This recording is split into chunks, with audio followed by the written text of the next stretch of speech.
Seigneur, nous te bénissons. Nous te glorifions ce matin. Merci pour ce que tu es et pour ce que tu fais. Nous te bénissons. La Bible nous déclare qu'on t'a entraîné jusqu'à la croix. Et tu n'avais pas fui l'épreuve. Tu n'avais pas négocié avec les disciples de Pilate, tu t'es laissé faire jusqu'à la croix. Mais nous te prions ce matin, notre Dieu, que toi seul tu puisses nous soutenir. Dans cette vie que nous traversons sur la terre, Seigneur, sois élevé ce matin, sois glorifié, parce que tu nous appelles l'Église. Et l'Église a le mandat de régner. L'Église a le mandat de dominer. L'Église a le mandat d'agir fidèlement à ta parole. À toi la gloire ce matin. Dispose nos cœurs afin que nous puissions écouter ta parole. Tu as préparé un nom pour un cœur ce matin. Tu as préparé un remède pour un cœur ce matin qui vient de ta parole. Nous te bénissons ce matin. Que toute la gloire te revienne. Que le peuple de Dieu dise Amen. Alléluia. Alléluia. Alléluia. Bonjour tout le monde.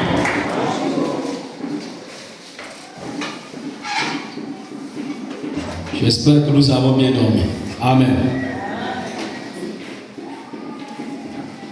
À des moments pareils, prêcher parfois c'est un peu difficile. Alléluia. On cherche le message qu'il faut au moment qu'il faut. Alléluia. Mais Dieu va nous aider. Alléluia. Vous savez, même en Chine, dans les années passées, peut-être qu'on n'était pas encore né, c'était difficile de lire la parole de Dieu. C'était vraiment difficile de prêcher l'évangile. Mais aujourd'hui, la Chine est arrosée par l'évangile. J'ai envie de nous dire que quel que soit le trou qu'on peut nous mettre, tu seras toujours chrétien. Quel que soit l'endroit qu'on peut partir, nous serons toujours chrétiens. Alléluia. Personne ne peut arracher ce que Dieu a mis en toi. Alléluia. Alors ce matin, nous allons prendre nos Bibles. Nous allons nous encourager ce matin. Dans le livre de Jacques, et c'est des moments comme ça que j'aime.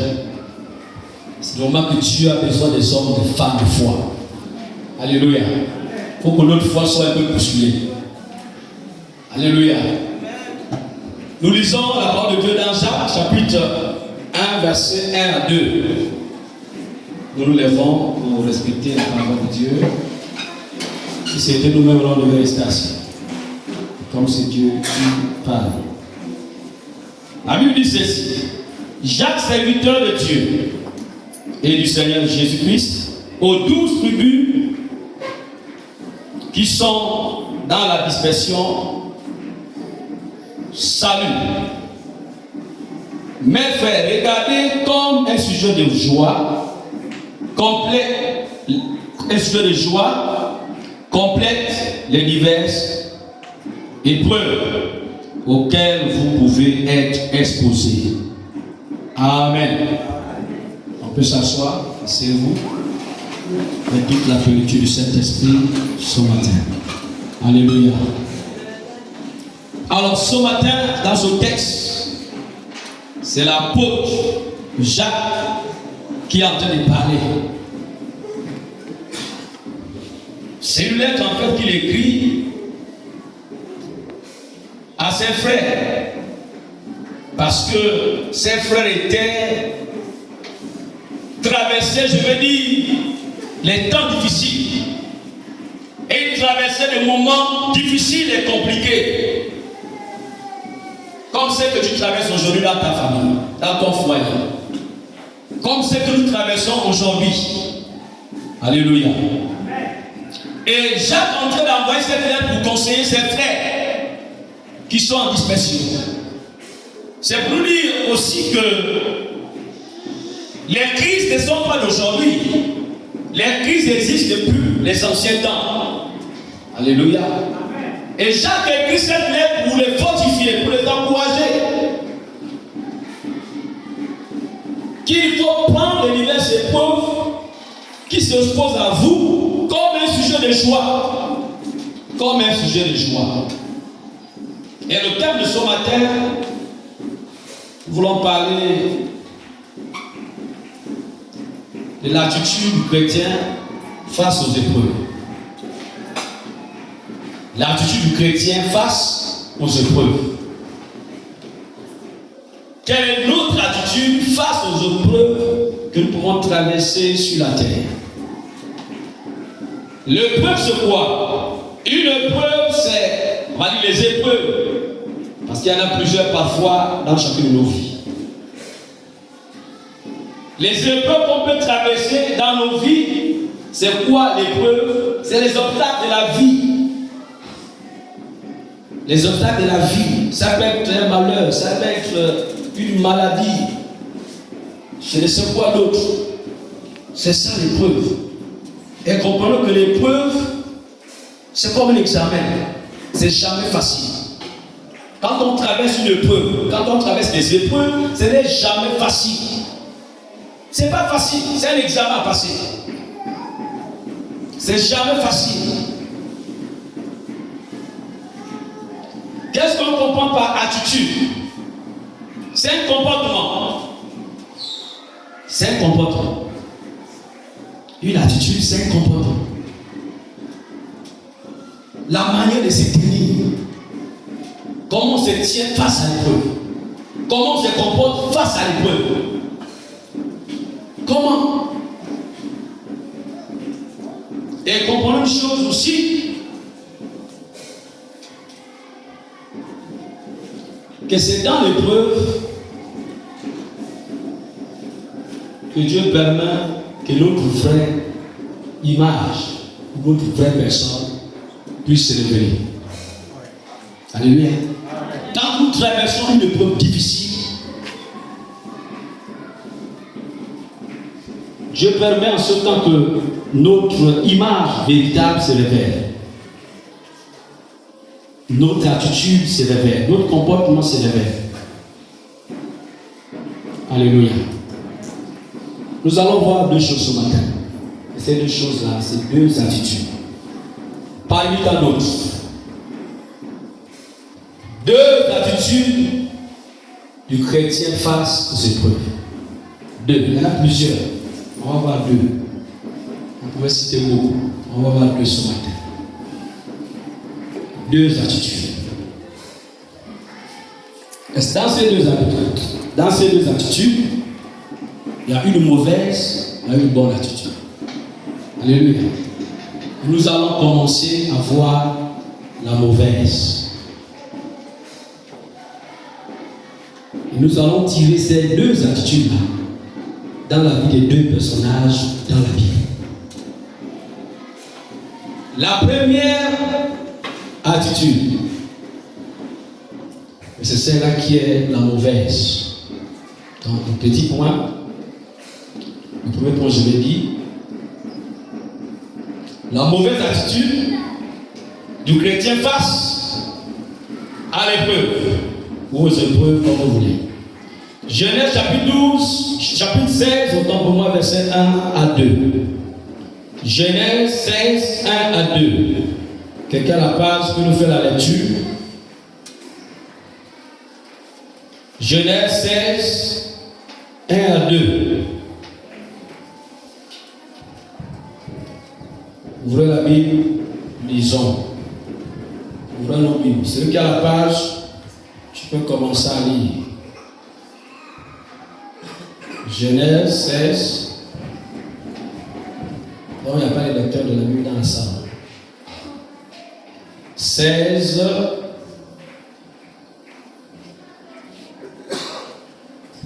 1 à 2. C'est ça. La Bible dit ceci.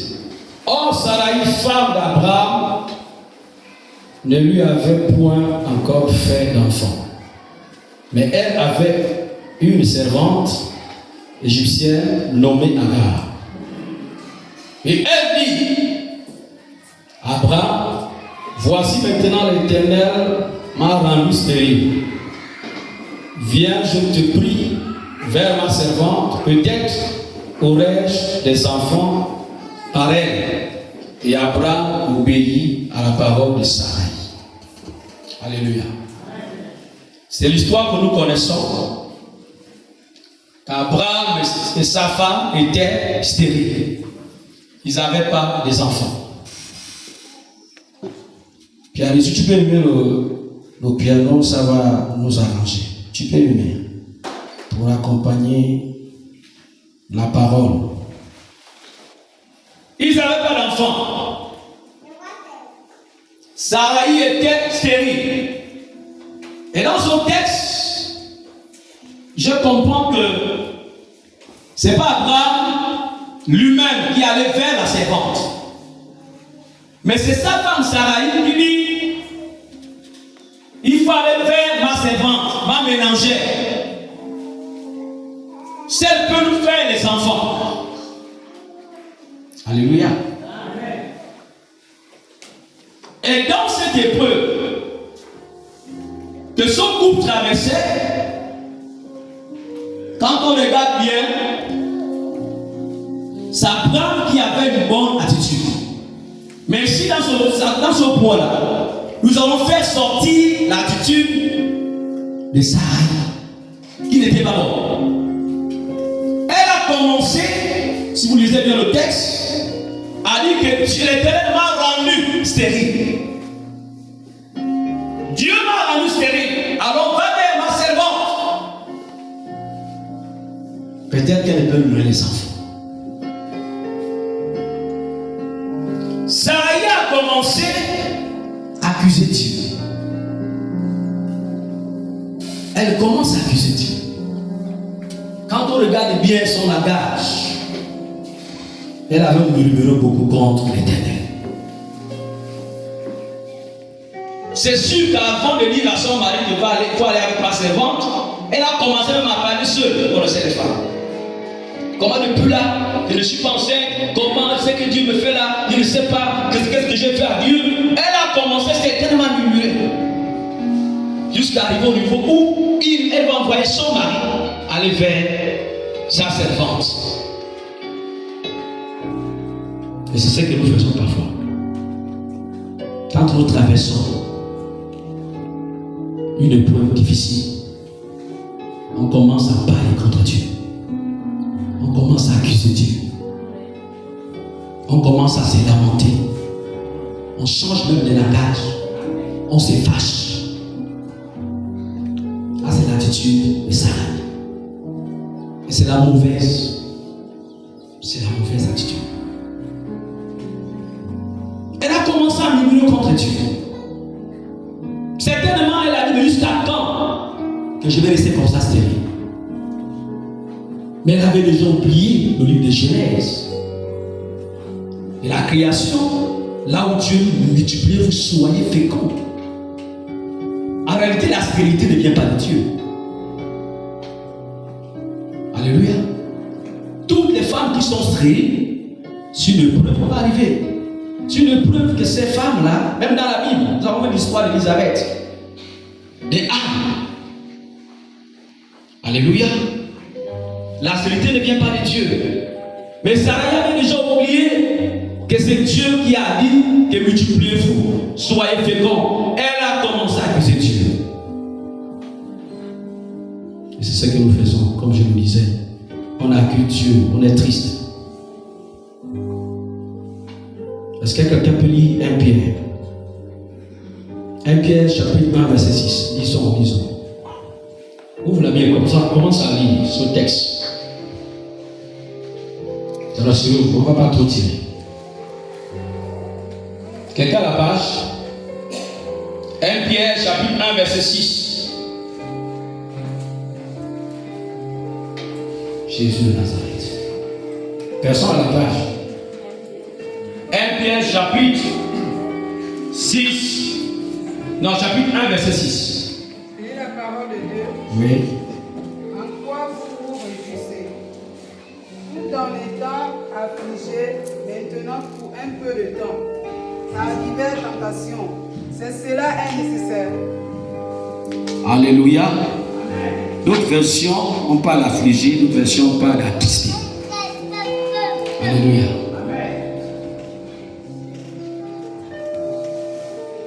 L'épreuve vient pour un peu de temps. Alléluia. Et ça a déjà oublié que l'épreuve là, Dieu était derrière ça. Et donc ça attriste. D'autres sont attristés quand nous traversons une épreuve. D'autres sont attristés. D'autres même pleurent. D'autres ne prient plus. D'autres pensent que tout est fini. Alléluia. Que le Seigneur nous aide.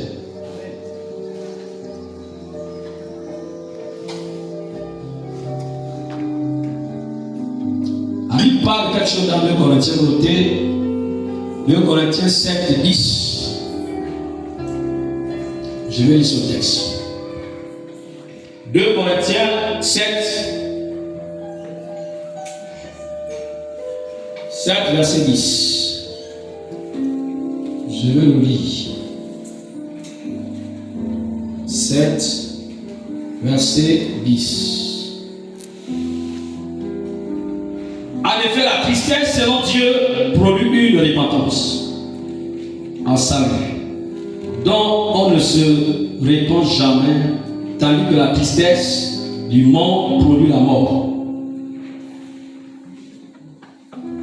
Alléluia. Sarai était dans une attitude, en fait, qui l'a amené même à la mort. Parce que le péché produit la mort. Elle a poussé son mari à aller avec sa servante. Le péché produit la mort. Ça, c'est une mauvaise attitude. Ça, c'est une mauvaise tristesse, selon ce que Paul est en train de parler ici. Paul parle à l'église de Corinthe, attention. Il y a 2 sortes de tristesse. Il y a la tristesse selon Dieu et la tristesse selon le monde. Celle qui est selon Dieu, quand nous sommes frappés par une épreuve, la première chose, c'est s'examiner. Il faut rentrer en soi-même. Est-ce que c'est moi le problème? Est-ce que j'ai ouvert une porte? Est-ce que c'est Dieu qui me fait passer par là pour me donner un message, un enseignement? Pas la bonne tristesse. Alléluia. Et Sarai, c'était le contraire. Elle est restée triste et sa tristesse l'a amenée à donner sa ménagère à son mari. Que Dieu nous aide. Et parfois, quand on traverse les temps difficiles, ces épreuves, on refuse parfois de demander conseil aux autres. Il est important de demander conseil à ton frère. à ta soeur, au berger. Je fais comme peut-être ton frère ou ta soeur est passé par des épreuves qui l'ont enseigné. Et celui-ci peut te donner les conseils. Il y a des gens qui sont renfermés.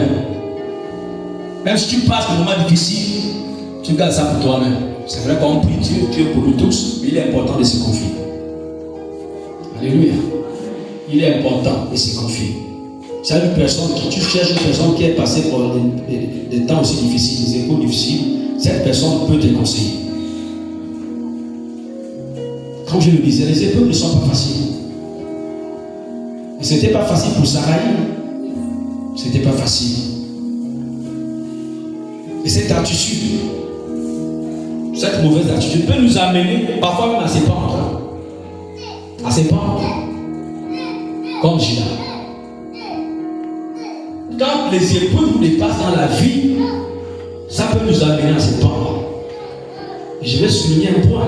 Les épreuves qu'on parle ici, c'est pas si quelqu'un passe chercher. Tu peux toucher la femme de quelqu'un là-bas. On t'amène en prison, à la brigade là-bas. Tu dois aussi éprouver. Non, non, non. Je passe moi ici. Là, c'est toi-même. Alléluia. On nous parle souvent des bons ici. Tu dois, tu ne payes pas. Tu dois, tu ne payes pas. Tu dois, tu ne payes pas. Ah, la pression. Non, je passe un moment difficile. Je passe dans une épreuve difficile. Non, là, c'est toi-même. Ça ne vient pas de Dieu, c'est nous-mêmes. Alléluia. Que Dieu nous aide pour ça. Celui qui vous parle ici, j'ai quand même fleuré pour faire face à beaucoup d'épreuves. Je connais le langage des épreuves. Je connais ça. C'est pas facile. Que Dieu puisse nous aider à sortir de cette mauvaise attitude face à l'épreuve.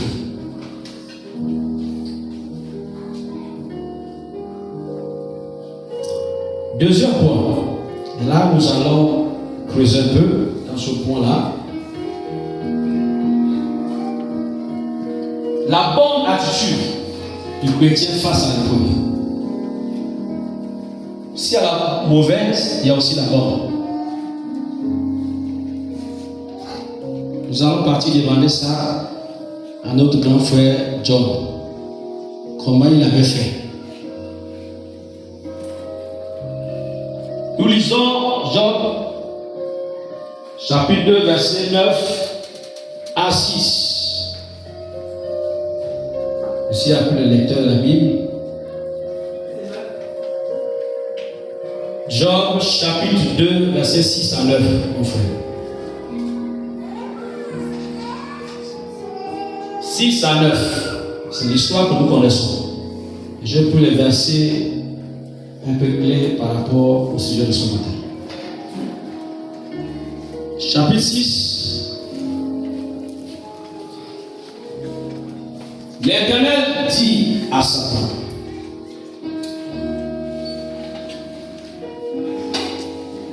voici, je te le livre. Moi, je vais commencer à partir de ce. Même le verset 4. Et Satan répondit à l'Éternel: pour tout ce que possède un homme, il donne pour sa vie.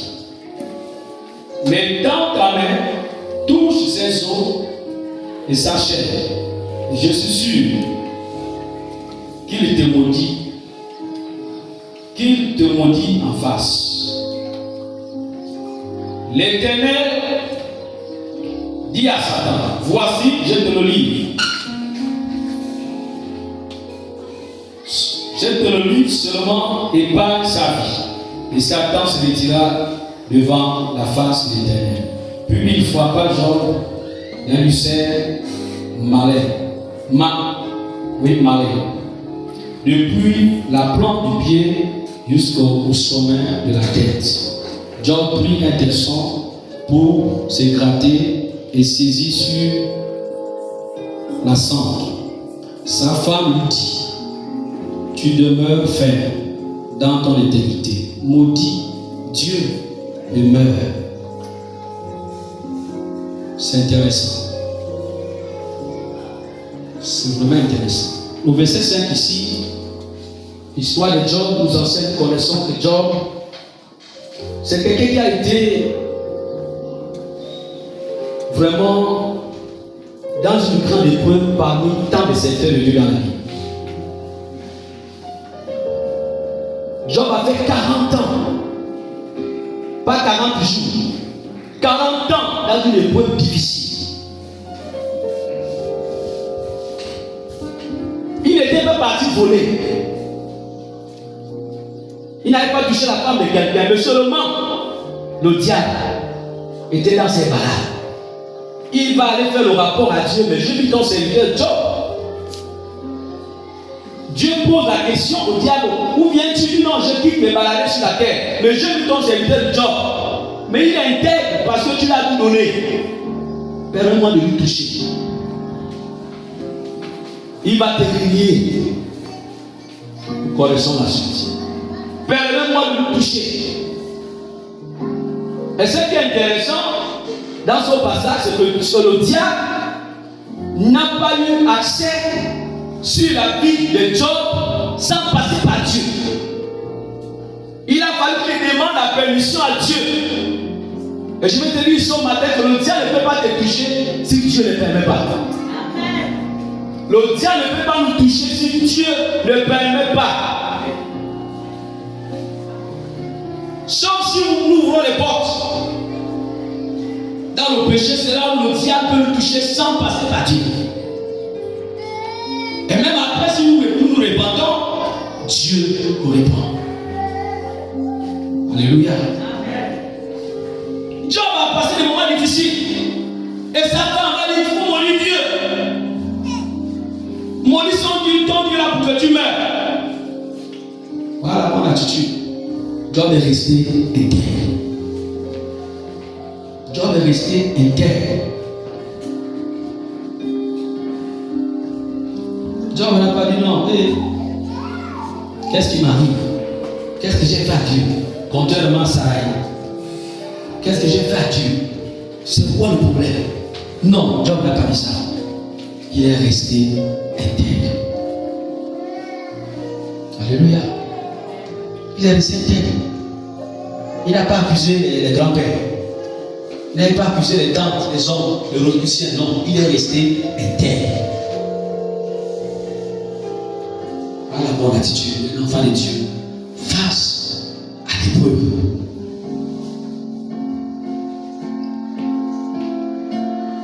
Écoute-moi bien ce matin. Quand Dieu permet une épreuve ou des épreuves, il y a une foi les sortir. Dieu permet une épreuve, il y a toujours une foi les sortir. Même si ça fait 5 ans, même si ça fait 10 ans, même si ça fait 40 ans comme Job, tu sortiras des rames. Et Job avait cette assurance. Et dans l'épreuve, il faut avoir l'endurance de la foi. Dans l'épreuve, il faut être fidèle à Dieu. Job était fidèle, il est resté fidèle à Dieu. Il est resté fidèle. Les amis sont venus, la femme est venue, il a dit non, laissez-moi. Je sais que Dieu va agir. Je sais que je n'ai rien fait, je n'ai pas péché. Job a gardé une bonne attitude face à cette épreuve.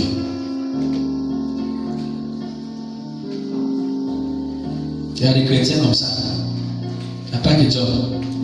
Alléluia. Il y a des chrétiens comme ça qui gardent cette bonne attitude face à l'épreuve. Même si les hommes s'élèvent contre cette femme, contre cet homme, même si les hommes s'élèvent contre l'église, quelqu'un qui sait que l'homme est la vallée, l'homme c'est pas la mort. La Bible dit que il y a l'homme et la mort. Même si nous traversons l'homme de la vallée de la mort, nous ne craignons aucun mal. Alléluia. Donc en fait les épreuves, c'est seulement l'homme, c'est pas la mort.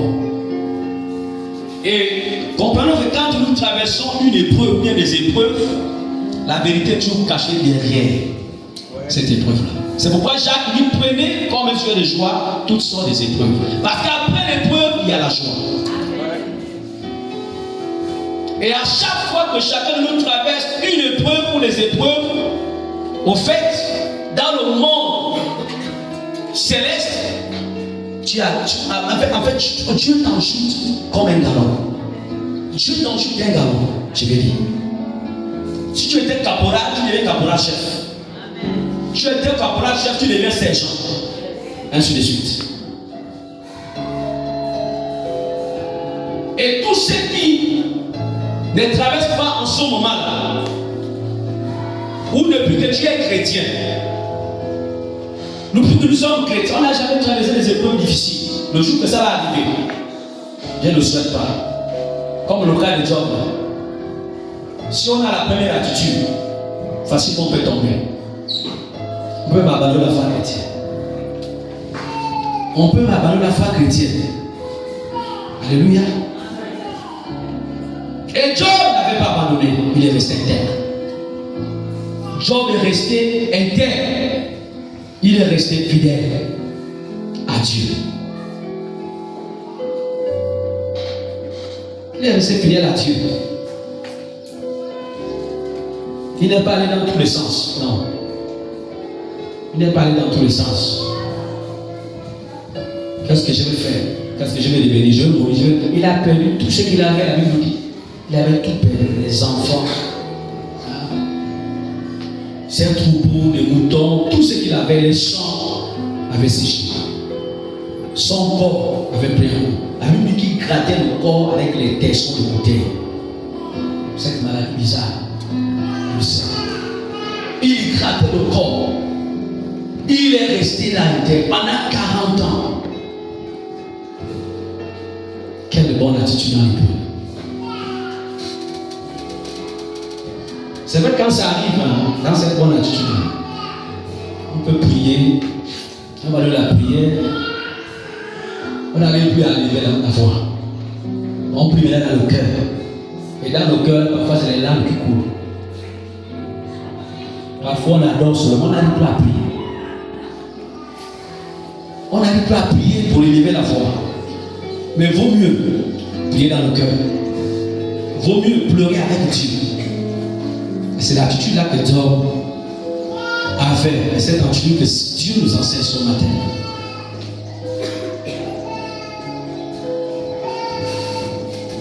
Alléluia. Et il y a des épreuves des fils. Il y a des épreuves des enfants. Des épreuves des fils ou des filles ne viendront pas toujours sur les enfants. Sauf que Dieu veut t'amener à devenir enfant, à devenir fils. Je le répète, les épreuves des fils et des filles ne viendront jamais sur les enfants. Je m'explique. Sauf si Dieu veut t'amener à devenir fils ou fille. Pourquoi j'ai dit ça? Vous allez voir dans la Bible, même l'histoire de Job, l'histoire de Daniel, ainsi de suite. Même là où nous sommes, on ne peut pas avoir les mêmes difficultés, les mêmes épreuves. Ce n'est pas possible. Parce que Dieu sait le degré de la foi de chacun de nous. S'il envoie une épreuve difficile que je ne peux pas supporter dans ma vie, ce serait compliqué. Ce serait compliqué. Mais cette épreuve-là, il peut dire non, si j'envoie ça chez Staël, il va supporter. Parce que la foi de Staël est plus grande ou est plus résistante que la foi de Christ. C'est comme ça que Dieu fait. Mais si Dieu permet que cette épreuve qu'il va envoyer chez Staël, je prends un exemple, elle puisse venir chez moi. Parce qu'il veut m'amener quelque part. Il veut m'amener à la grandeur. Et rappelle-toi qu'il n'y a pas de grandeur avec Dieu sans passer par les difficultés. Il n'y a pas de grandeur avec Dieu sans passer par les épreuves. C'est pas possible.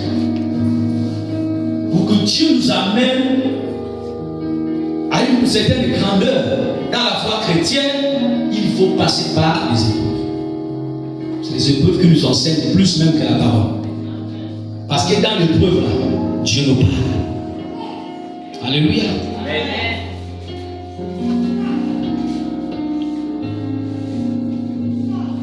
Que Dieu nous aide. Nous sommes en train de traverser, n'est-ce pas, ici dans cette assemblée, une épreuve difficile. Une épreuve aussi difficile pour une église depuis 1995.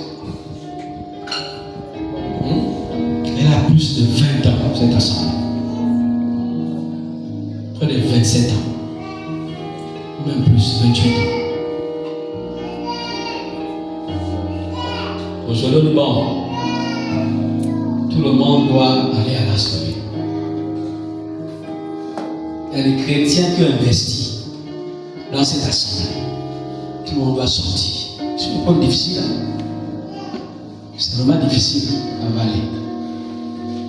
Mais qu'est-ce qu'on doit faire? Est-ce qu'on doit baisser les mains parce que bon, comme on a dit, on sort, on abandonne la foi chrétienne?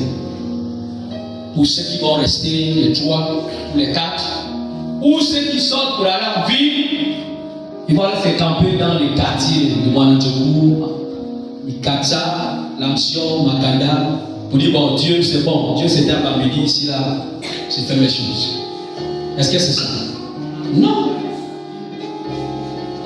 Non, c'est une épreuve aussi que nous traversons. Mais prends l'attitude des gens, restons intègres. Restons intègres. Alléluia. Beaucoup qui sont partis là, ils sont allés avant ceux qui partent là, ils ne prient pas. Ils sont là dans le quartier là, ils ne prient pas. J'ai dit ça à quelqu'un hier. Oh, mais vous restez pourquoi? J'ai dit non. Quand on va me dire de sortir, moi aussi je vais sortir.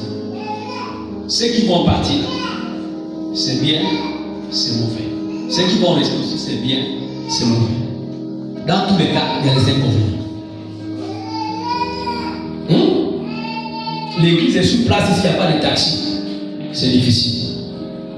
Maintenant, en ville, quelqu'un qui est à Makanda ou à Lamsion, il était là-bas, à l'Ambikata, ou même à l'annexe de Ouyé, c'est difficile. Je connais beaucoup qui sont partis, qui ne partent même pas à l'église.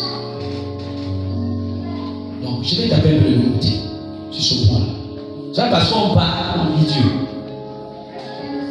C'est parce qu'on part, on est plus chrétien. Non. Comme pour dire que si l'on me voyait quand je faisais mes choses, je vais aller manger là-bas. Comme disent les autres. Non. On part d'ici, on part avec Dieu. Quand on part d'ici, on part avec Dieu. Les 2 ou 3 qui restent là pour attendre, oh, maman l'a pris. Elle continue papa continue son ministère. C'est pour aussi aller rentrer dans les petites églises, là où il y a les faux prophètes, là où, je sais quoi, là où on vend les vendeurs du bison. Parce que l'alliance chrétienne est loin. Non. On continue dans la doctrine de la foi. Ceux qui vont rester, c'est pareil. C'est pas quand on va venir, on voit les chaises, il n'y a que 2 personnes, on ne veut plus prier. Bien, on est resté peu, je reste à la maison. C'est pas ça. C'est une alliance. On a dit ça avec Dieu. C'est une alliance. Sortir ou pas sortir, je sers Dieu. Nous servons le Seigneur.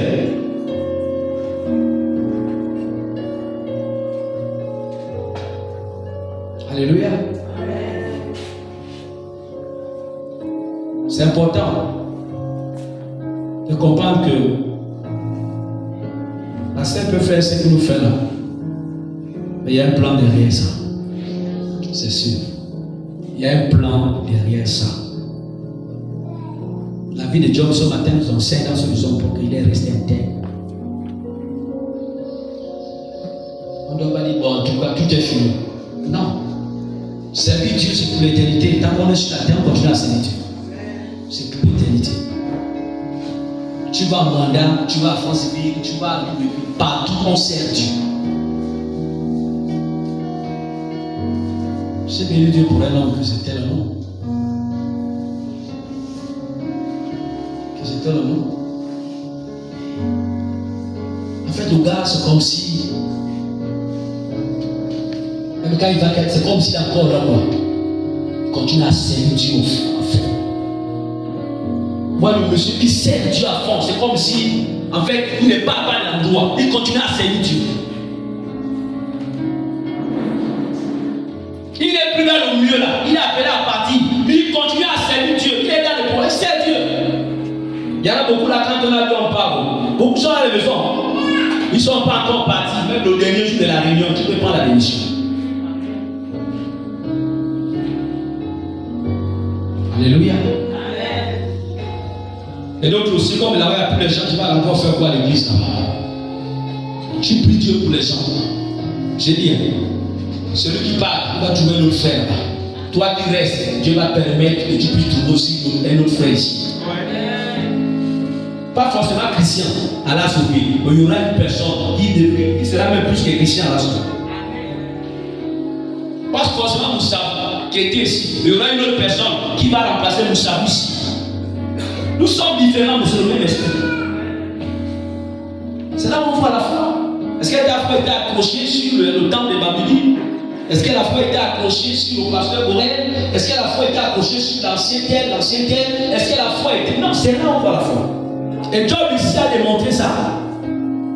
Que ma foi là, c'est pas ma femme. Le plus souvent, c'est les femmes là qui amènent les hommes à tomber dans les choses graves. Le cas d'Abraham, c'est la femme. Le cas de Job, c'est la femme. Samson, c'est la femme. C'est la femme. Hein, les mamans?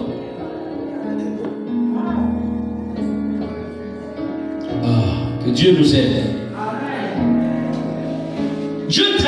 Dieu permet que nous traversons cette épreuve-là. Il sait pourquoi. Je sais que derrière l'enseignement, derrière, il y a quelque chose que Dieu prépare pour nous. Il y a quelque chose que Dieu prépare pour toi et moi, pour cette église. Il y a quelque chose.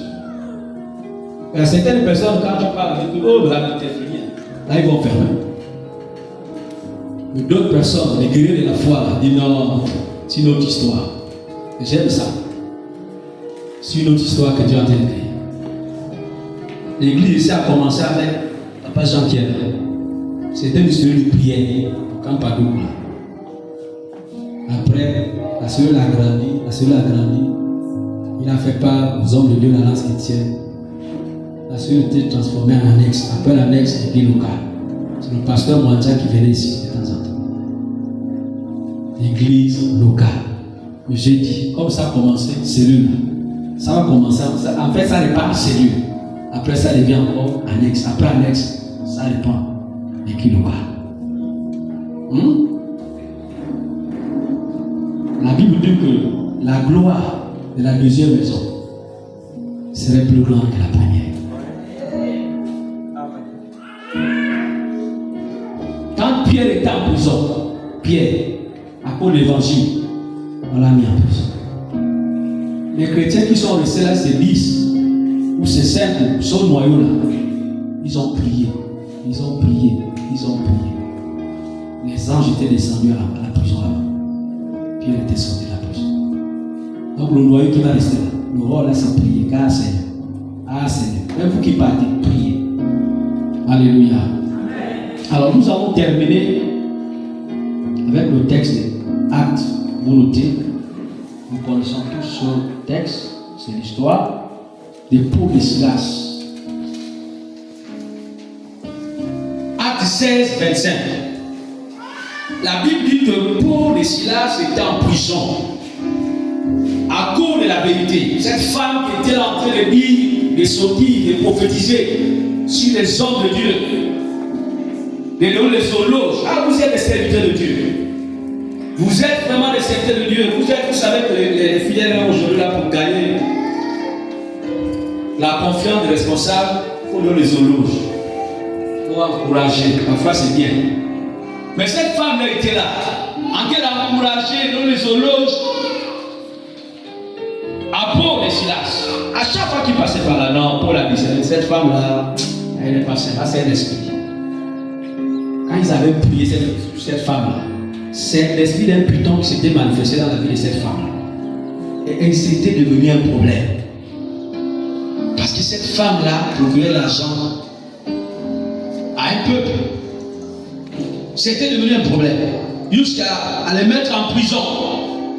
Mais l'histoire est intéressante. Quand on les met en prison, Paul et Silas,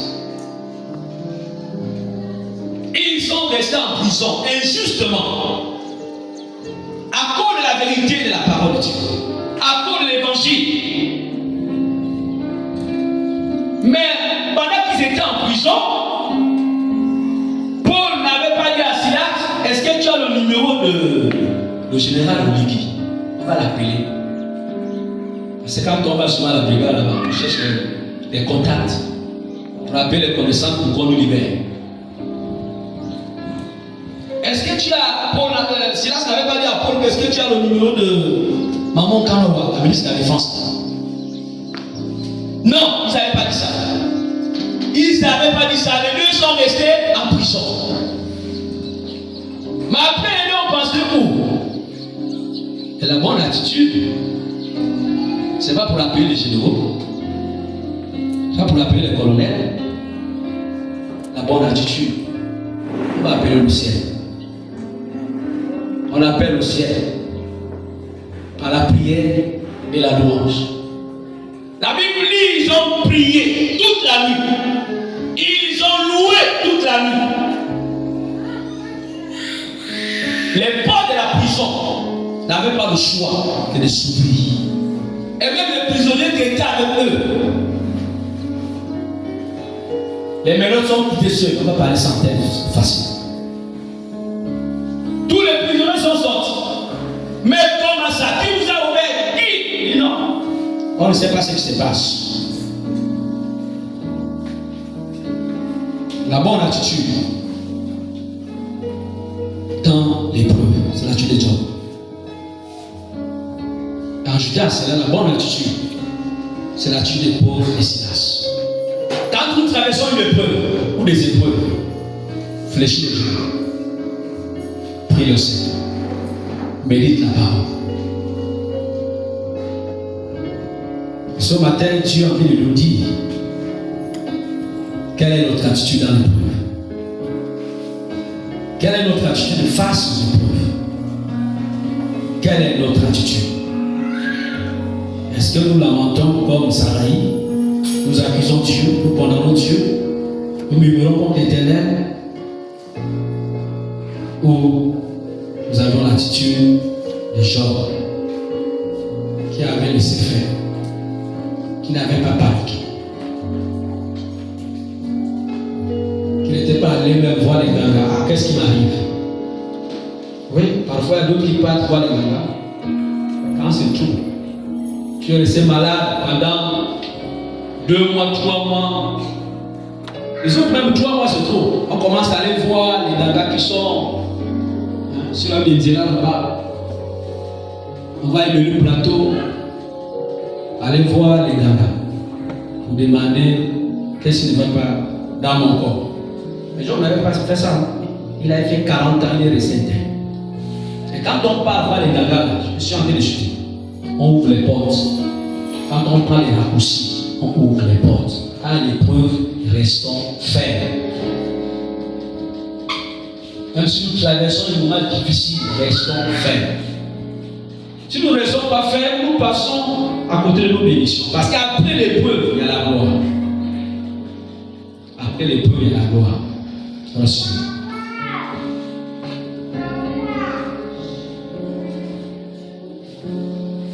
Paul et Silas sont restés toute la nuit en train de prier. Ils ont dit non, il ne faut pas chercher notre numéro. Il y a un numéro spécial. Jérémie 3, 33. On va évoquer le ciel. Laisse le numéro de généraux là.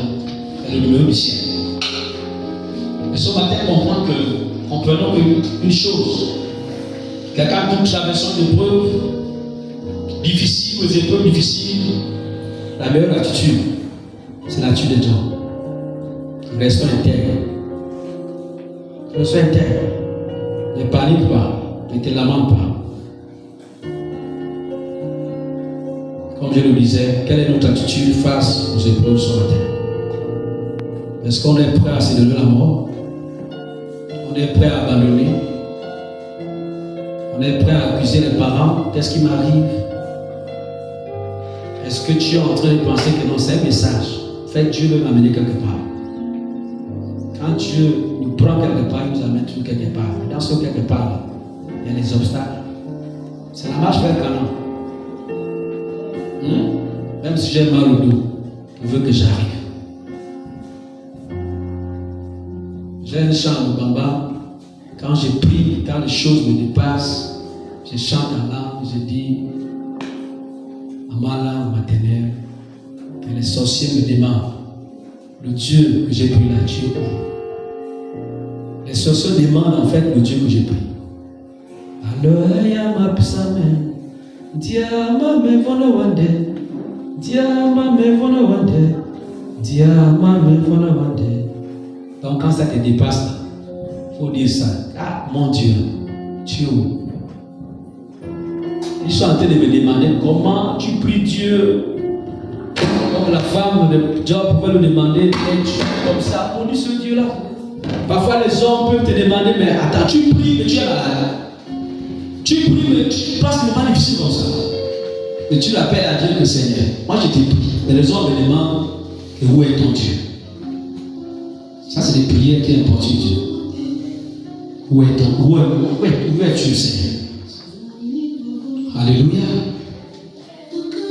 Donc ce matin, le Seigneur nous a parlé sur ces deux choses. Ces deux attitudes. La première c'est la mauvaise. La mauvaise de notre grande sœur, notre sœur Sarah. Elle n'était pas bonne parce que cette femme a commencé à condamner Dieu. Cette femme a envoyé son mari vers sa servante. Elle s'est lamentée. Elle a accusé Dieu. Ça, c'est pas la bonne attitude. La bonne, c'est l'attitude de Job. Job, le diable, l'avait agressé. On va dire spirituellement, physiquement, même matériellement. Mais il est resté intègre. Job est resté intègre. 40 ans, les amis. Il est resté intègre. Il est resté intègre.